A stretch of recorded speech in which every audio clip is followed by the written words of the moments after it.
જય ગુરુદેવ, જય માતાજી. અખિલ વિશ્વ ગાયત્રી પરિવાર તરફથી હું નીરવ ખલાસી. આજનો ટોપિક છે યુગ નિર્માણ સંકલ્પની રચના અને બીજો ટોપિક છે દીપ યજ્ઞ, એક વિલક્ષણ પ્રયોગ. તો પહેલા ટોપિક ઉપર વાત કરીએ છીએ યુગ નિર્માણ સંકલ્પની રચના.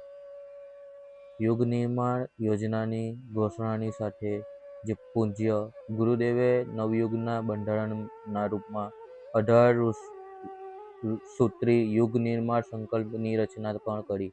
તેમણે કહ્યું કે નવયુગનું નિર્માણ આ જ સર્વમાન્ય સૂત્રોના આધારે થશે. એટલા માટે દરેક વ્યક્તિએ તેને દરરોજ દોહરાવવામાં અને પોતાના જીવનમાં ઉતારવા જોઈએ.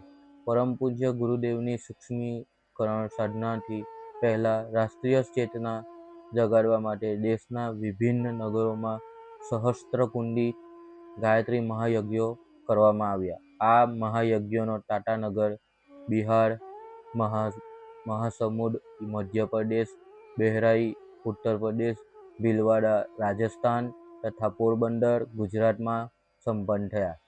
બીજો ટોપિક છે દીપ યજ્ઞ, એક વિલક્ષણ પ્રયોગ.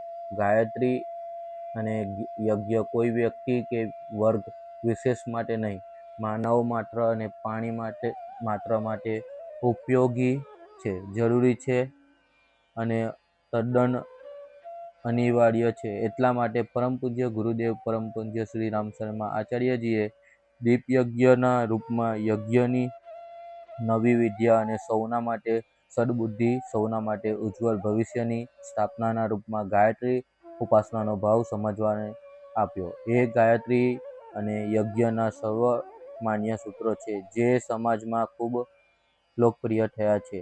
પરમ પૂજ્ય ગુરુદેવે દીપ યજ્ઞનો સાર્થકતા બતાવતા તેમણે જીવનને યજ્ઞમય બનાવવાની પ્રેરણા આપનારા કુંડી નહીં પણ મુંડી યજ્ઞો કહ્યા છે. જય ગુરુદેવ, જય માતાજી.